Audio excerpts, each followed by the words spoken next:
Good morning, everybody. How you doing? Welcome. There's actually a good number. I was kind of surprised to see you here. Most people are, skipping class for Thanksgiving. It's fine. Yeah, that's right. But I'm glad that you're here. It's going to be a great day to worship together. So first of all, if you would like to give an offering, if you want to worship with your resources in that way, you can text to give. There's also a box in the back. This just goes to support some missionaries as well as just our community fund here as well. A couple announcements for you.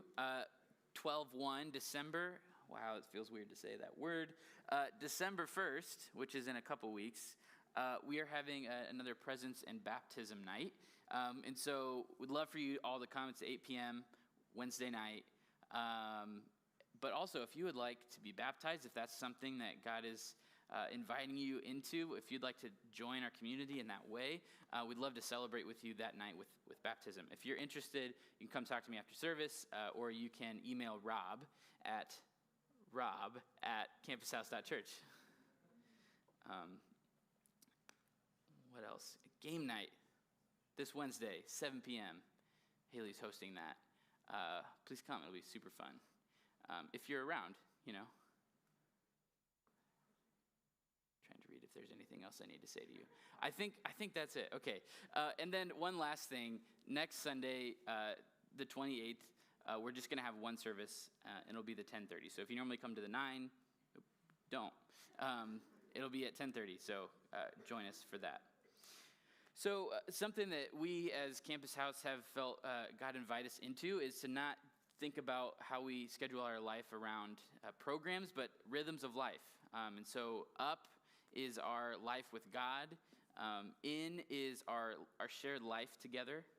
And out is our shared life together, but for the sake of the world. So living life on mission. So these three rhythms, this is how we're trying to build our community life, but also our Sundays. We kind of move through this rhythm. And so this week is an out week.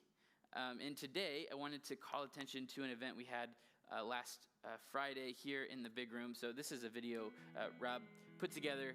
Check this out. This was our Thanksgiving dinner we hosted for some international students here at Purdue. We cooked a big American Thanksgiving meal. By we, I did not participate in that. But it was a great time to be together. We played some games. We had some good conversations. Everything was sold out, so packed it out in here. It was a really good time to be together, to be grateful for one another and with one another. Just let this finish out.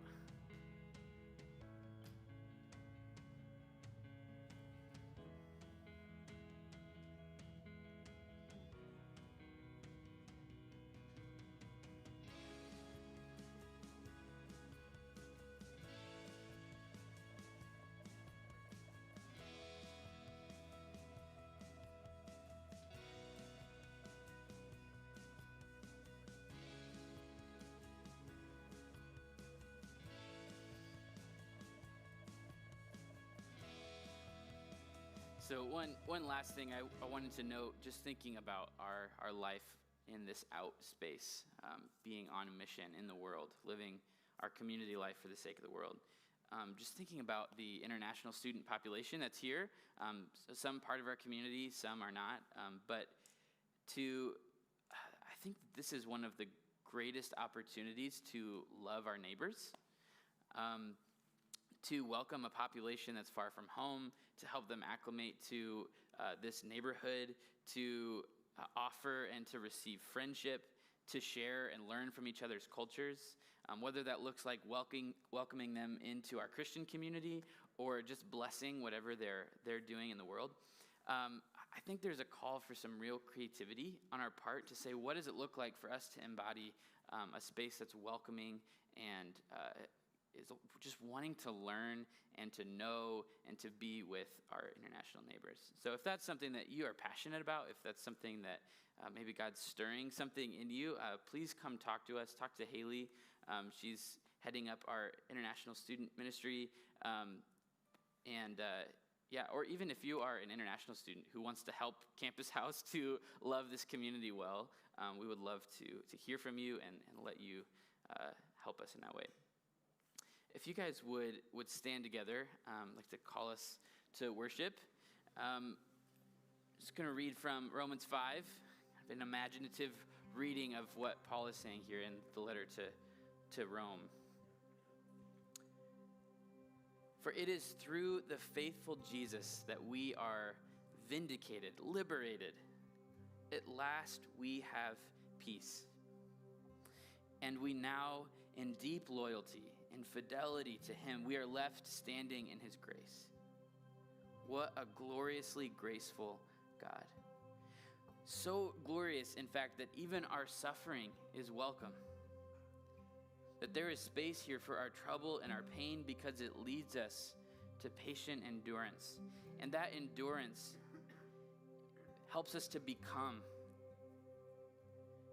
our character transforming into a living hope. A hope that will not shame us because the love of God has been poured into our hearts by his Spirit. For friends, at just the right moment, while we were yet so weak, powerless, Christ died for the undeserving, the ungodly, the despised, the outcast, the rejected. And it's in this that God shows this great love for us. Because while we were yet enemies to God, turned away, Christ gave himself for us. And if Christ gave his life for us as enemies, imagine the abundant life that comes as we are reconciled to God, invited, restored, adopted into the family of God. So as we stand, let's worship this God. Let's sing praises to the one who crosses every boundary to love his people.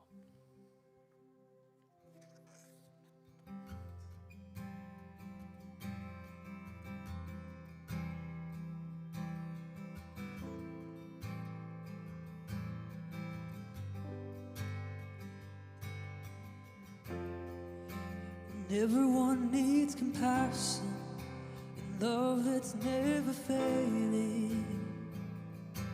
Let mercy fall on me. And everyone needs forgiveness, the kindness of a Savior,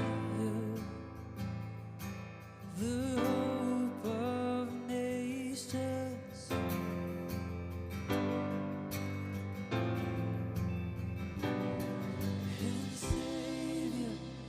Can move the mountains, and our God is mighty to save, and he is mighty to save forever, author of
God is mighty to save, and He is mighty to save forever.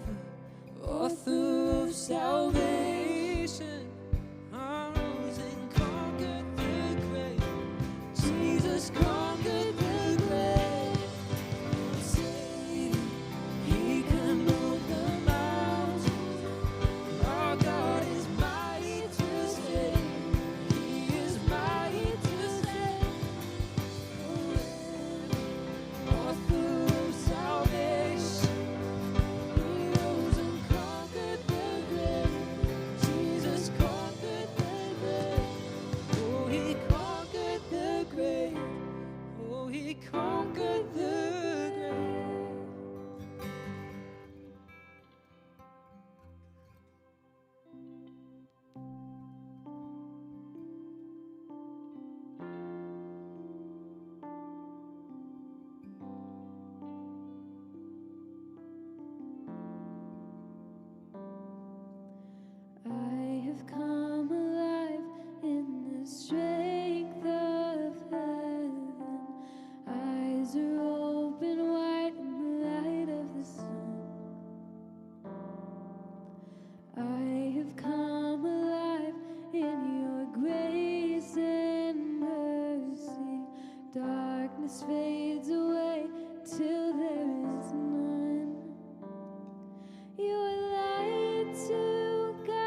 for the reading of the scripture for today. We're going to be in Mark 7. It's Mark 7, 1 through 23.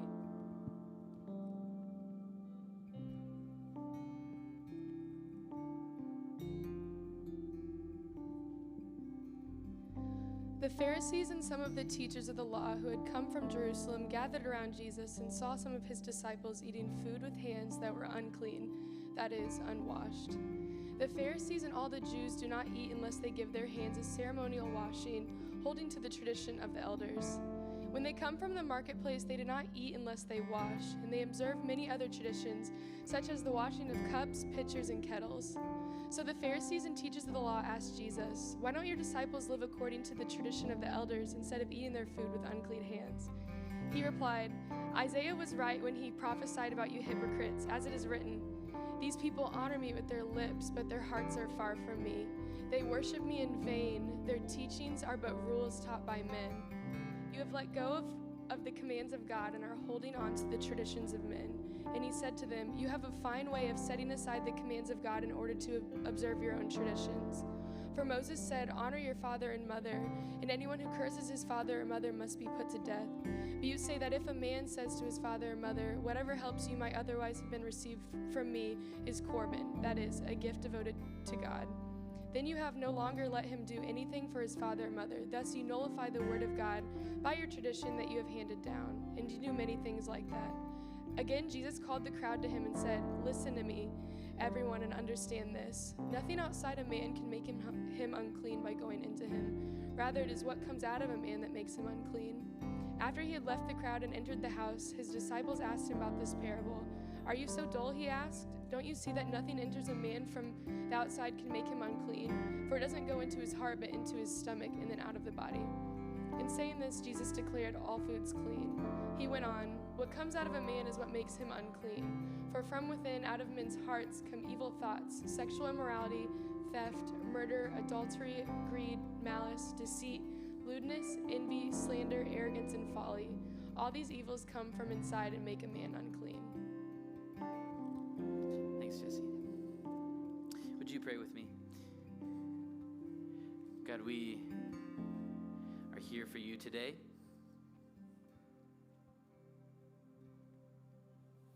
We long not just to read and to learn.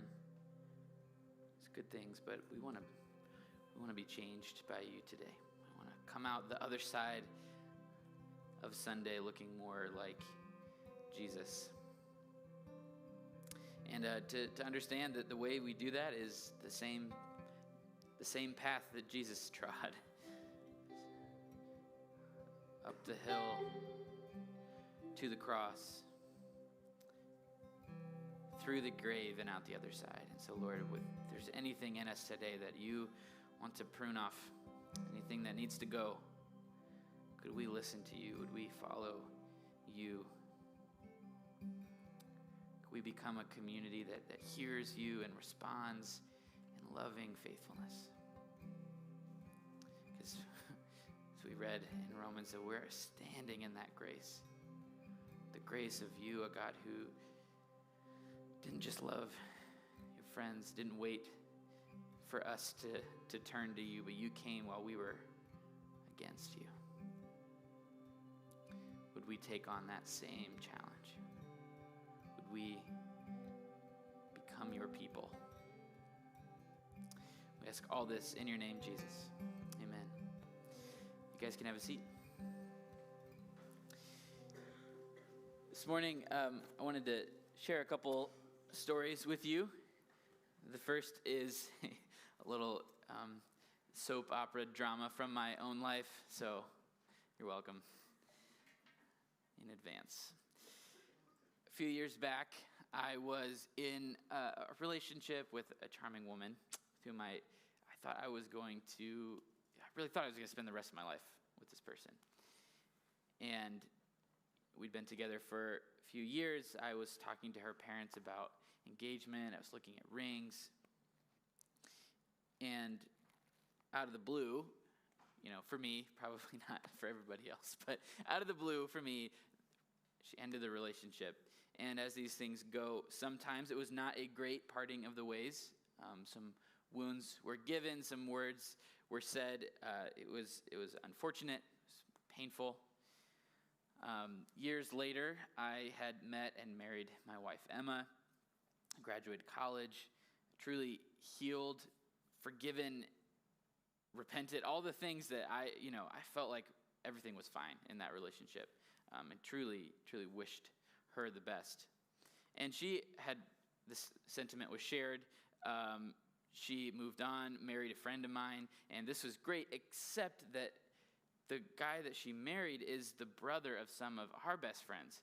And so a few years back, these friends were getting married, and Emma and my previous girlfriend were going to be spending a significant amount of time together at this wedding in the bridal party shenanigans, whatever goes on there. So as you can imagine, part of me is fine. It's like, I don't have, there's nothing in me, I'm fine, this is going to be fine. But then that tiny little part is like something terrible is going to happen. I remember on the way, a couple hours driving to the wedding, I remember just praying, would there just be something redemptive? Just some tiny nugget. I'm not asking for much, just one, let my wife survive, and then also, maybe keep a little of my dignity. That would be nice. And maybe just something redemptive. But it turns out that actually, God answered that prayer. Despite a few rough starts, some understandable wariness from both of them, there was this grudging respect that turned into toleration, and then man, I kind of like this person. And it kept escalating from there. So as weddings go, one of them forgot some article of clothing, and so they're sharing clothes. At another point, Emma cut her foot. I think she dropped a present on her foot. I wasn't supposed to say that part, but I think she cut her toe. It was bleeding everywhere at the venue. And so this girl is washing my wife's foot in the church bathroom, wiping the blood off of her foot. It's what is going on? And so despite these social boundaries, the danger of encountering your spouse's previous significant other, literally alone with them in a car for a couple hours, the two of them actually ended up forming this friendship. It's really surprising, but good friendship that has lasted for a few years now. So, okay, Lord, whatever you're doing, I guess it's fine. I've been reading a biography from a few of them, actually, from Howard Thurman. And he's one of the early fathers of the civil rights movement, huge influence on MLK. Martin Luther King actually carried one of his books around with him everywhere he went. He kept it in his briefcase when he was traveling to just build up the civil rights movement. But one of Thurman's crowning achievements was the planting and stewardship of an integrated church in San Francisco in the 1940s called Fellowship Church. And it was the first of its kind, and this is taking place in Jim Crow. It's taking place in the midst of a ton of hostility. It's truly, truly remarkable. His autobiography called With Head and Heart, in it he talks about, there are lots of challenges to integrating not just black and white folks, but in San Francisco, there was a huge Chinese and Japanese and Native American population. And so they were creating a space that's not just a place of toleration, but a place of deep friendship, of welcome, of learning. And one of the consistent pastoral challenges that he faced when he would visit, or just one of the responsibilities of a pastor is to visit the congregation when they're in the hospital. And so when half of the population or around that is white, when he's going to visit them in the hospital, there was some significant challenge. They'd ask him to come and just be present with them while they were sick or while they were dying, and he would willingly show up, but each time the medical staff in the white hospital ward would be confused, suspicious, and oftentimes try to keep him from entering the rooms. He tells one story of coming to visit a terminally ill woman named Mrs. Brown, and she was having a hard time sleeping, and she couldn't medicate herself to sleep, and she was just in a lot of pain, and so he came to visit her to read her some Psalms. And as usual, the attending nurse, kind of at the entrance, was trying to keep Thurman from entering the room until Mrs. Brown's nurse actually came out and said, actually, she does want this man to come in. And so he is brought into Mrs. Brown's room, and he proceeds to hold her hand. He reads to her, and she falls asleep. He tucks her in, and as he turns to go, he finds that first nurse had been watching him the whole time. Creepy. But she was standing there watching him, and she walks him out of the hospital hall, and she asks, so this place, this fellowship church, first of all, what's going on? And second, is anybody welcome there?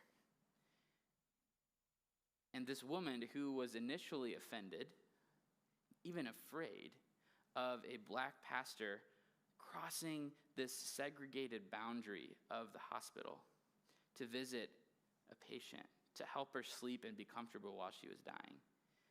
This nurse was now joining this integrated community, catching a vision for something beyond those borders.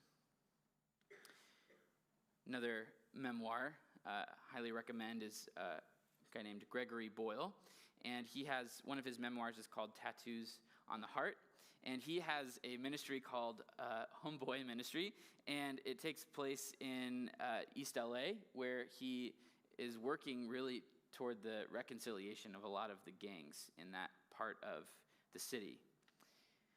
He tells the story of these two guys, two young 20-year-olds who were not only members of rival gangs, but they had a personal history of violence between them. Their names were Travieso and Clever.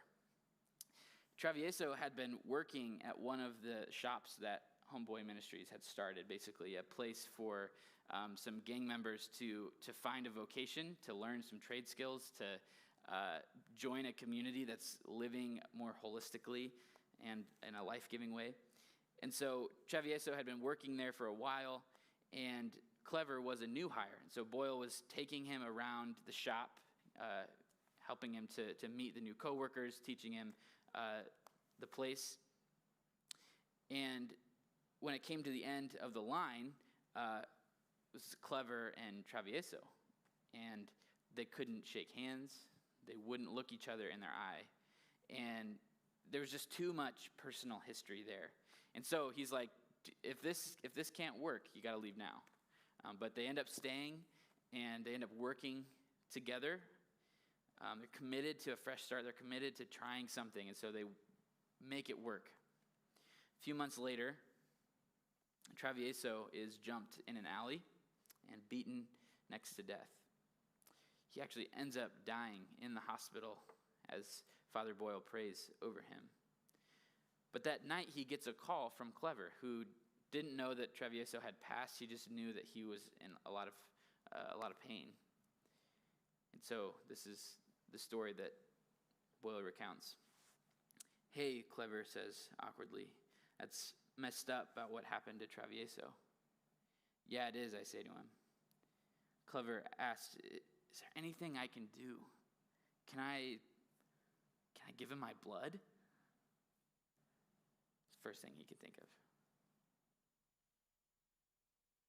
And Clever goes on with great resolve, and he's crying now. He was not my enemy. He was my friend. We worked together.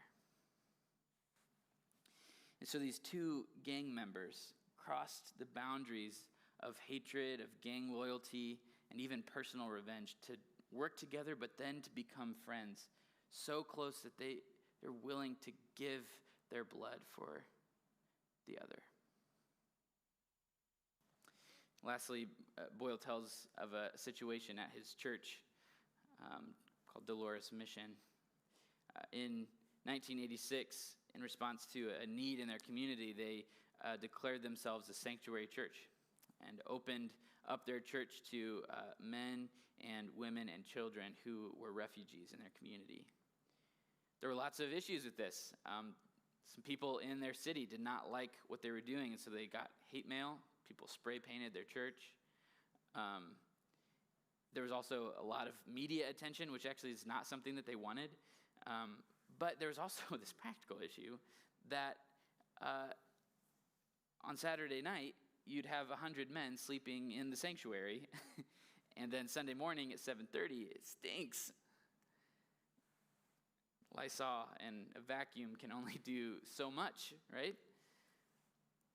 And so the church was kind of grumbling. The congregation was frustrated that the place they come to worship and to be with God smells like, a bunch of sweaty guys. So one morning, Boyle asked the congregation, "What does church smell like?" What does church smell like? Someone answered, "It smells like patas. It smells like feet." Why does it smell like feet? Because we're committed to caring for the refugees. And why do we do that? Well, because Jesus, it's what Jesus would do. So he asked him again, what does church smell like? And someone stood up and said, "It smells like commitment." So the smell of dirty, unwashed others who weren't supposed to be in that place actually starts to smell. Actually, this is what church smells like. It smells like the commitment to crossing boundaries no one else is going to cross.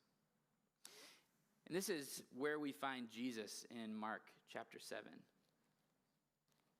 He's clashing with the religious leaders about the issue of boundaries.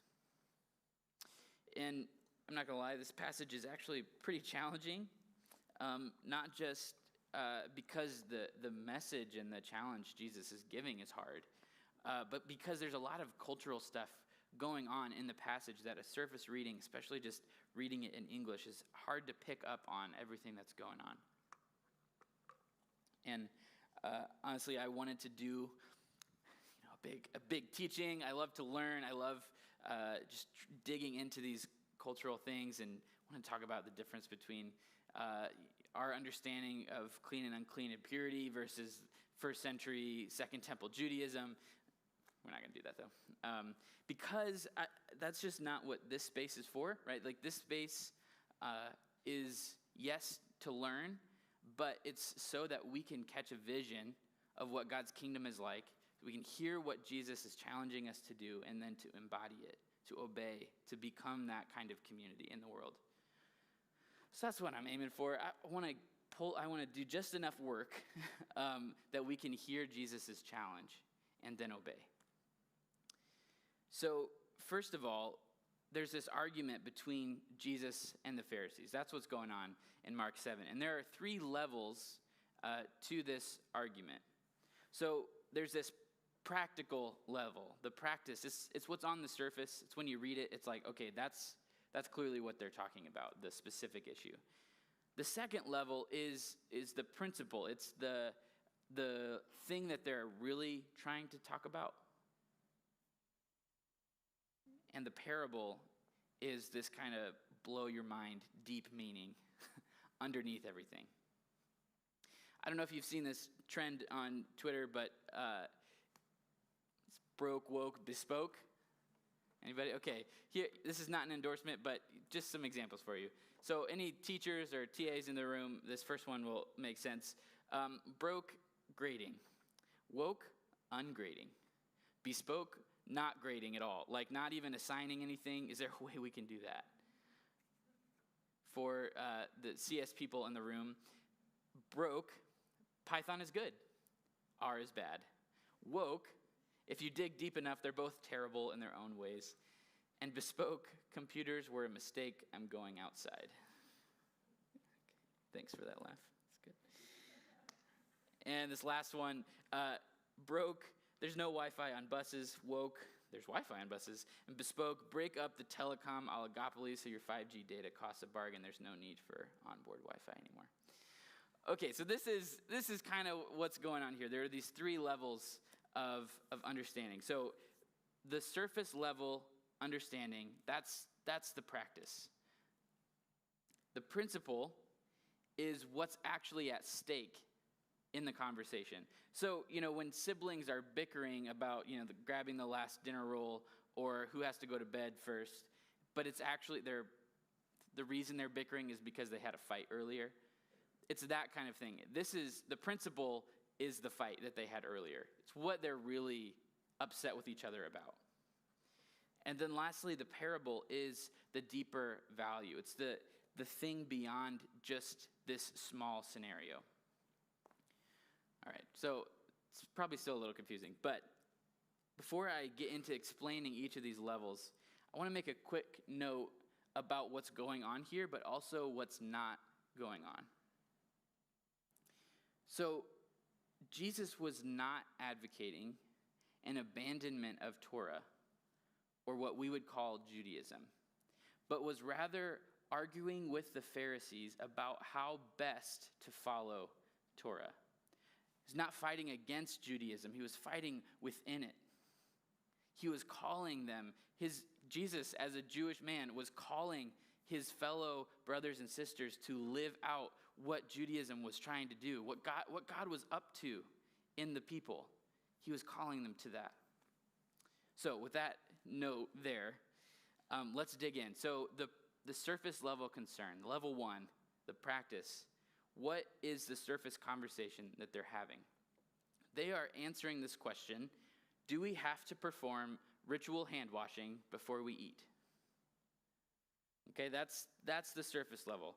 And the argument from the Pharisees, if you look in verses 3 and 5, it's being made based on what Mark calls the tradition of the elders, which is a set of oral traditions passed down through the generations describing how best to follow Torah. This is not an evil thing, all right? It's not the tradition of the elders. It's the tradition of the elders. See the difference? It's subtle, right? No. But it's not an evil thing. They are simply trying to follow Torah, and they think that if they can do it pervasively, like take the commands and then fill them out into the minutia of everyday life, that will be a more faithful way of living. So it's like, well, if we can't, if the 10 Commandments can't get us there, let's have more. Let's see if we can figure out how to get this into everyday life. And if we obey these details, maybe then we can be faithful to God. The problem that Jesus has in this chapter of Mark is that the Pharisees, specifically here, are following this to the exclusion of others. For the hand washing example, the lives that these urban religious leaders live, right? They are coming down from Jerusalem. You see that in the first part of the chapter 7, verse 1. That they're coming down from Jerusalem. And the lives that they live are very different than the average villager that Jesus grew up with. He spent 30 years living with those people. And Jesus is actually still outside of Jerusalem at this point. He's still in the surrounding areas. He's with these people every day. They're the people where he's starting his ministry. And for these people, being ritually unclean, which is the topic that we don't have time to go into today. But all this really means, one thing I want you to understand, ritually unclean does not equal sinful. It's just you become unclean based on a normal part of your day, and the expectation within Jewish law is that eventually you would go through the rituals, become clean again. That was just the expectation, that you were always a community that was moving towards being clean. The time of that's a complete other issue. But being unclean was not an evil thing.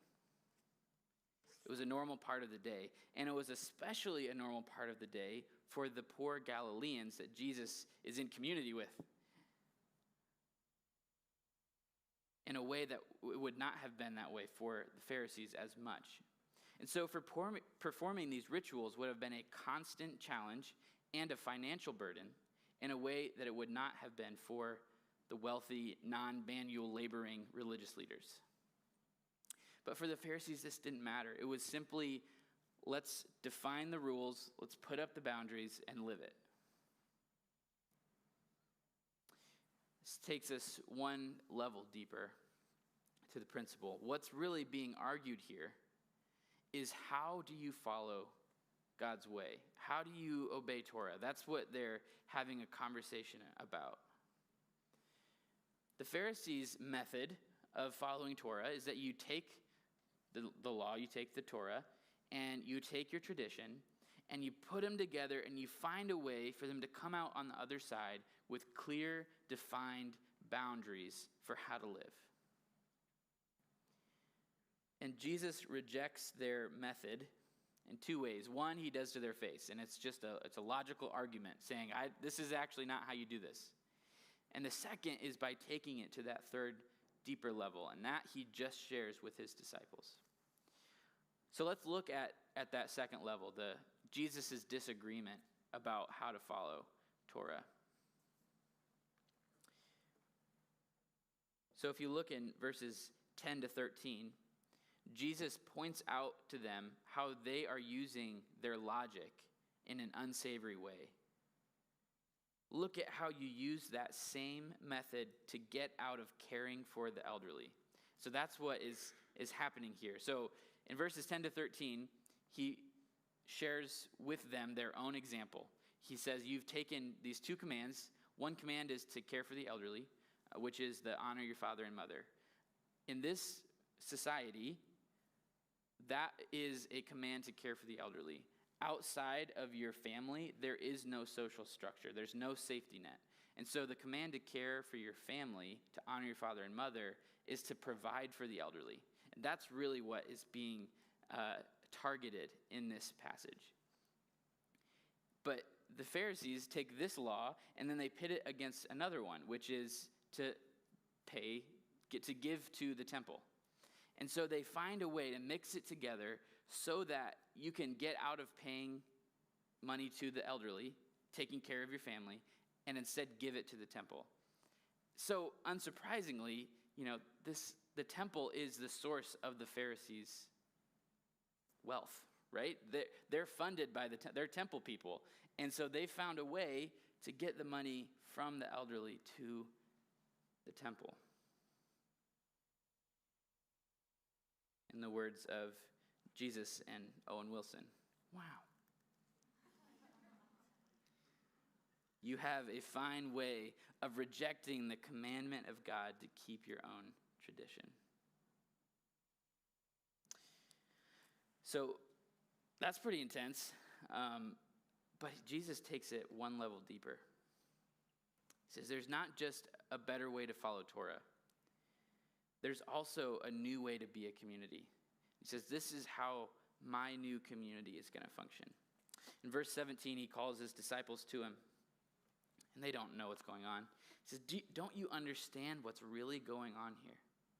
And he shows them that the spirit of the law, the truth which the Torah was actually trying to burn into the hearts of the people through these rituals, is more than just which things are pure and which things are not. It's more than just boundaries.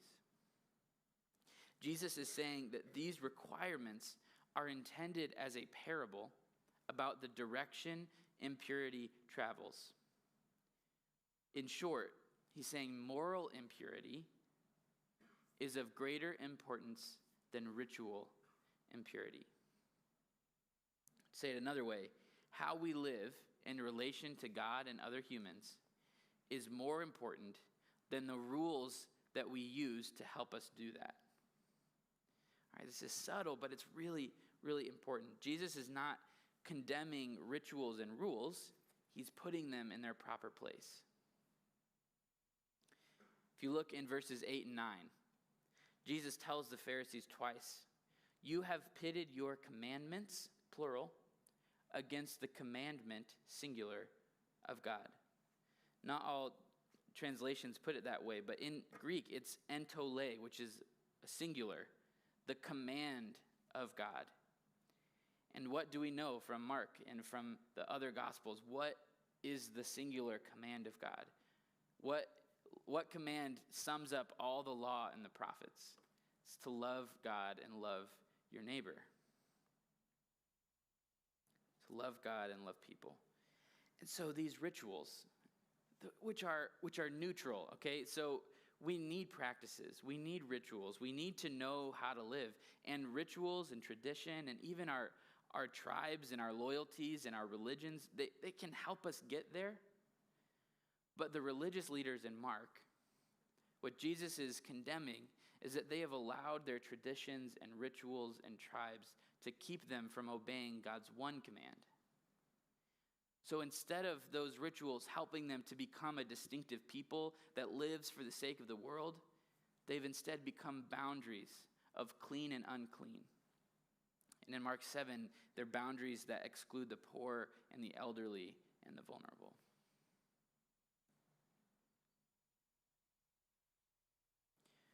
All of this builds up to the next story. So if you've got your Bibles, Mark 7, starting in verse 24.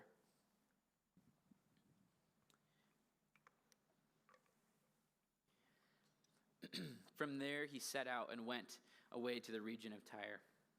He entered a house and did not want anyone to know he was there, yet he could not escape notice. And a woman whose little daughter had an unclean spirit immediately heard about him. She came and bowed down at his feet. Now the woman was a Gentile, a Syrophoenician, and she begged him to cast the spirit out of her daughter. But Jesus said to her, "Let the children be fed first. It is not fair to take the children's bread and throw it to the dogs." And she answered him, "Sir, even the dogs under the table eat the children's crumbs." And he replied, "For this you may go. The spirit has left your daughter." And she went home and found just as he said. So it is not an accident this story comes next. It is an application to the precise point Jesus is trying to make to his disciples. He's trying to get through to them, and they keep saying, I don't know what's going on. Are you so dull? So he takes them to this story, this encounter with this woman, a Greek woman, a woman who simply by virtue of birth is outside the bounds of their faith community. And she has a daughter with an unclean spirit, right? So this is another boundary. But this woman, unlike the Pharisees, is not here to test Jesus, to trick him, to challenge him, but simply to ask for help in simple desperation. But then what happens next is super confusing because this loving Jesus starts speaking some straight up bigotry at the woman. Look at verse 27. Who are you to take what belongs to the true children? Who are you but a dog who belongs outside? Who says that? Well, it turns out that this is the common understanding for Jesus' tribe. This was the acceptable bias, the acceptable bigotry, the acceptable boundary maintenance that would have been so common for his community. And Jesus allows himself to put on the grossness of this so that his disciples can see two things. First of all, they can see how false and dehumanizing it is. Right? You read that from the mouth of Jesus and you go, "Oh no, that's not right." And secondly, you see the radical faith of a woman who was crossing a boundary the disciples were still unwilling to. Brian Blount puts it this way. Put that up on the screen. Jesus was using this moment as a teaching opportunity for his disciples who still found it difficult to move with him all the way in his boundary-breaking efforts. He allowed himself to be shamed so that he could show the shame of an attitude that considered Gentiles unclean, prohibitive, outside.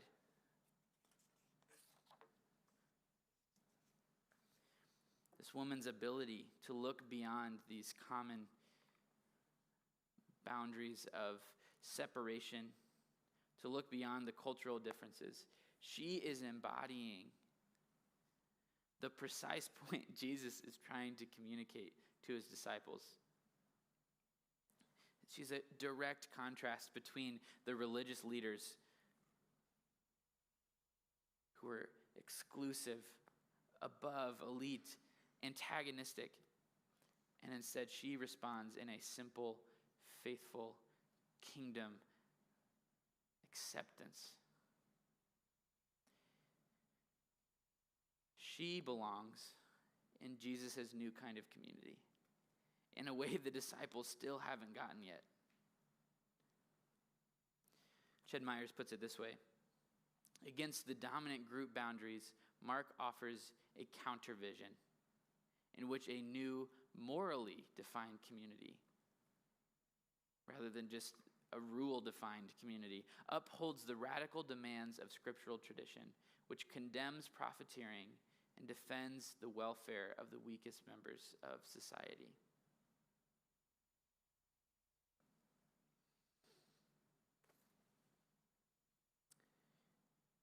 In the Gospel of Mark, bread is a boundary-breaking symbol. You see this all throughout the Gospel. Chapter 2, 26, 3, 20, 6, 8, 37, 38, 41, 44, 8, 4 to 6, 14, 16, 17, 19. And then here in chapter 7, verses 2, 5, and 27. Now, if you're looking at your translation, you might not see the word bread, but it's there. Bread is the symbol of Christ's body being available to all, being made up of all people. It's a symbol of sharing a table and of sharing it with people who aren't supposed to be there. So if we look close in Mark 7, the Pharisees are placing boundaries around which people can eat bread at what time. Mark is specifically using the word bread. So if you look at verse 2 or you look at verse 5, he could have said that the issue was not washing before eating food. Could have used the word broma, just general food. Instead, he says bread, artos. The issue, according to Mark, the thing the Pharisees were setting themselves up against is not just breaking a rule. They are against the breaking of boundaries. They're against the sharing of bread. They're against the formation of a boundary-crossing community.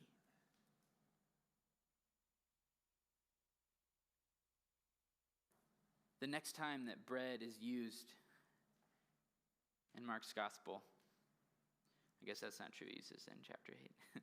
The last time bread is used in Mark's gospel is in chapter 14, the Passover meal.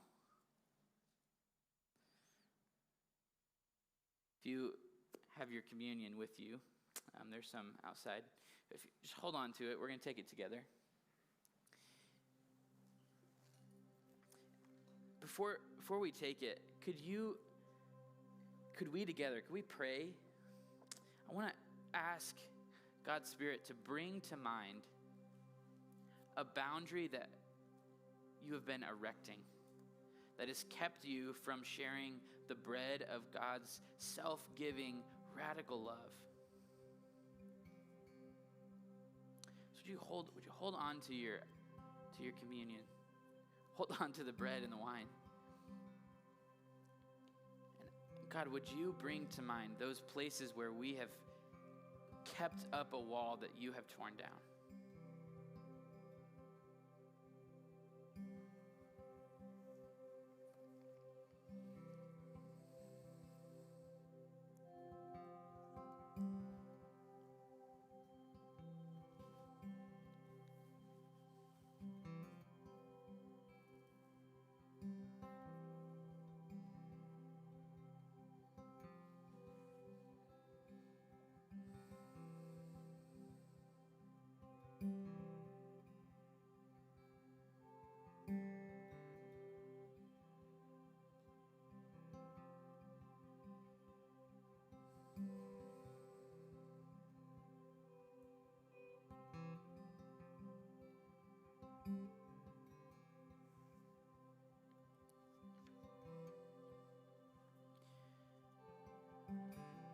chapter 14, verse 22.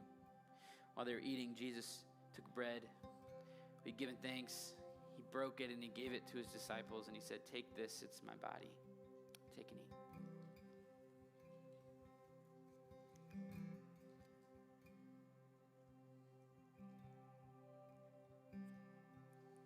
He took the cup, he gave thanks, and he gave it to them. And while they drank, he said, "This is my blood of promise. It's poured out for all. Take and drink."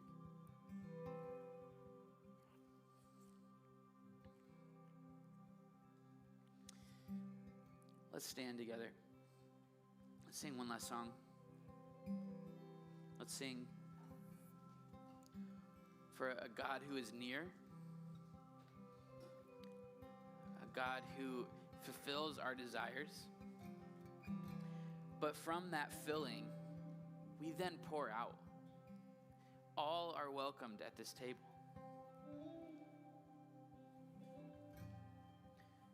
Let's sing this out.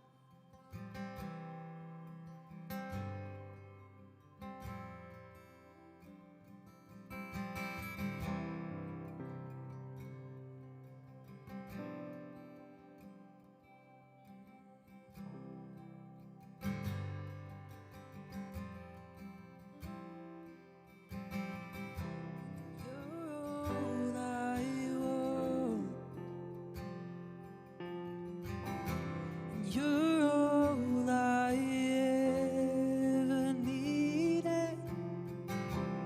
You're all I want. Help me know you are near. You're all I want. You're all I ever needed. And you're all I want. Help me know you are near. Oh, you're all I want. You're all I ever needed. You're all I want. Help me know you are near. And you're all I want. Sing it out. And you're all I ever needed. And you're all I want. Help me know you are near. You're all I want. You're all I want. You're all I ever needed. Oh, you're all I want. Help me know you are near. You're all I want. And you're all I ever needed. And you're all I want. Help me know you are near. Stay standing. Can we commit to something? Would you commit to something with me? Could you talk to somebody today? Probably a friend, someone you trust, to share whatever it was that was coming to mind as you were asking God about those boundaries that we're keeping in place. Perhaps it's something that you are so unaware of that you might need someone else to tell you. Maybe that's how God might speak, is through someone else who can see your life, who you let close enough to you to say, actually, I think you've been keeping this up. you be honest enough? Could you be vulnerable enough to step into that with a friend?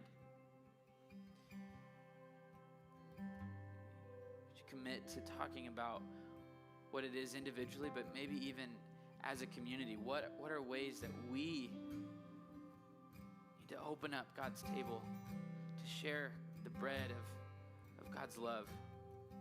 I want to be a community that looks like this bread dealing, boundary crossing, party throwing Jesus. If you'd like to pray, if you want to talk through anything, I'd love to be up here. If you want to spend some time together, maybe have that conversation. We're going to hang out in classroom 1. There's some donuts and pancakes at J House are happening as well. So go, be blessed.